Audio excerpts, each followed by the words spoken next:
So in our example, we were using 10 grams of ephedrine hydrochloride or pseudoephedrine hydrochloride. We would use 4 times as much, right? 4 times and change the grams to milliliters. So we had 10 grams, 10 times 4 is 40, so we use 40 milliliters of xylene. But we don't just throw the 40 milliliters in here and shake and vent and shake and vent and let it sit, okay? No, we split that up into 4 different extractions. We do 4 extractions with 10 milliliters of xylene in each extraction. So first we would have our water and our freebase floating on top. We would throw in 10 milliliters of our hydrocarbon, shake and vent, shake and vent, shake and vent, let it sit and separate. And then we would get our hydrocarbon out, and then we'd do it again. Another 10, we put our water back in after we drained our water out, changed the cup, drained our hydrocarbon into that cup, set it aside. We throw our water back in here. We throw another 10 milliliters of xylene in there, shake and vent, and all that stuff. Drain the water out. Then that cup that we put our first 10 milliliters of xylene in, we put it over here, and we drain out the next 10 milliliters into that same cup. We just do that 4 times until we end up with 40 milliliters of xylene that has been put into that step funnel. Now that's the least amount or ratio that you should use. And if you were doing bigger amounts, this would be a perfect ratio. But since this example is such a small amount, 10 grams, if it were me, okay, I would up the amount of xylene that I used, okay? You're going to have a bigger percentage loss because you're making less product. Now, if it were me, instead of 40 milliliters of xylene, I would use for my 10 grams of product, I would use 100 milliliters of xylene. Still, 4 extractions, but with each extraction, I'd use 25 milliliters of xylene in each extraction. Okay. And remember, I'd shake, vent, put the cap back on, and repeat the steps. Repeat this again 3 or 4 times. Let the funnel sit for 20 minutes so it separates, and then drain out your water and then your product. Okay, so what do you have at this point? You have a vessel or some kind of cup or whatever that has your meth freebase in it that is dissolved in xylene. Okay. Now what do you have to do? You have to make this back into the salt. The salt isn't soluble in hydrocarbons like xylene, so it will precipitate out as a solid. Okay. And how do you do that? You take HCl gas, you get a generator that makes HCl gas, and you get a hose, and you put the hose all the way to the bottom of this, and you bubble in the HCl gas. As it bubbles in, you'll see a whole bunch of solids precipitate, and that's what you want. When you're done, you filter out the solids, put the solids on on a dish with a paper, like a napkin, so it absorbs the water, the xylene, and you dry it off. You're done when no more precip comes out. Okay, if you filter it and you put this back on there, you bubble more, you don't have any more solids, and you bubble more HCl in there and no more precipitate comes out, then you're done. How do you make HCl gas? Well, the best way is to get a round bottom flask, put some table salt, sodium chloride in there, and have some drain cleaner in this. It's not a set funnel. It's an equalizing funnel because it has a tube going from the top to the bottom so that you can drip stuff in without changing the pressure, in the flask. And you just drip your sulfuric acid onto the table salt and you use this hose. Remember, like I said, how you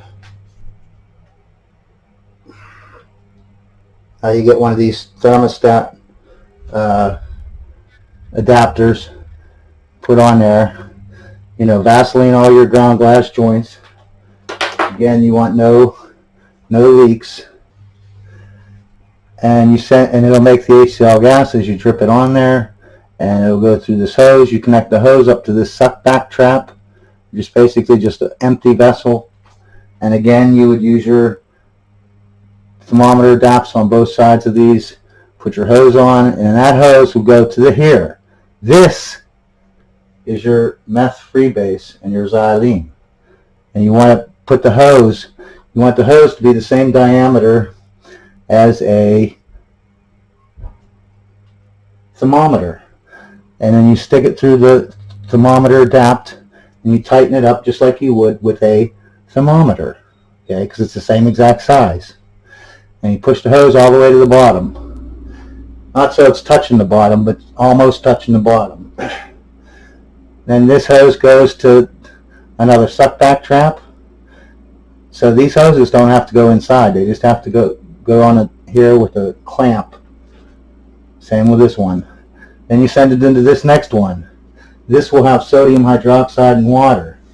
Fill it up maybe 60% of the way up with water, and put as much sodium hydroxide as you can in there that will dissolve. And once it cools down, you can put it into this apparatus. But you want it, again, you want it to go through there, be the same diameter as a thermometer, so that you can tighten it up and have the hose go all the way down inside to the bottom. So it bubbles out. So the HCl gas that doesn't react with your product, it will go through this and it will react with the sodium hydroxide to make table salt. Then you have that hose go outside, or you can have it go into a cup of water. Don't put it all the way to the bottom. Just put it into the water, like a ½ inch down into it. And that should be good enough to get the fumes out. Now, if you can't get train cleaner that's sulfuric acid, and you can only get hydrochloric acid, you can always put your hydrochloric acid in the vessel. This would be a water-cooled condenser. You would boil this. It would go up here. You would form an azeotrope, 20% HCl gas and 80% water. But with the water-cooled condenser, maybe I've never tried it, but you can get all the water out, right? The water will condense down, and you'll only get the gas coming out, the HCl gas. It's definitely that you can do this, but how big your condenser? Your condenser might have to be 6 feet long, to only get gas out. Or I guess you can just do it slowly, just don't boil it as roughly. But anyways, it'd be the same way, and you connect it up the same way as you did with this example. But this is the best way. This way you get anhydrous kind of HCl gas, and you don't have to worry about any water getting into your product. Here's the equations for making HCl gas. It's 1 mole of sulfuric acid for 1 mole of table salt makes 1 mole of HCl gas. Although that bisulfate that's there could react with, if you put extra sodium chloride in, it could react at 200 degrees C to make some more HCl gas. Now the molar mass of meth salt is about 201.66 grams. In our example, we use 10 grams of ephedrine, so we'd have a loss, not just because you're not going to get 100% yield, but also because the ephedrine has an OH molecule on that we are taking off. So we are trying to take off 16 grams of oxygen atoms on every mole of the salt, of this salt, to make this salt. So we're going to have a lot of loss from that too. So let's say we end up with 7 grams of meth from our 10 grams of ephedrine. If I divide this 7 grams by the molar mass of meth, I find out it's only 3.5% of a mole. If this is a mole, and this 7 grams is 3.5% of a mole. So if we only have 3.5% of a mole of meth, we only need 3.5% of a mole of HCl gas. And here's how much a mole weighs. 36.45 grams is a mole of HCl, right? So, and here's the formula. So if I take 0.035, which is 3.5%, times the molar masses of these, I get this. Almost 2 milliliters of sulfuric acid and 2 grams of sodium chloride. Now 1 mole of HCl gas is 22.4 liters of volume.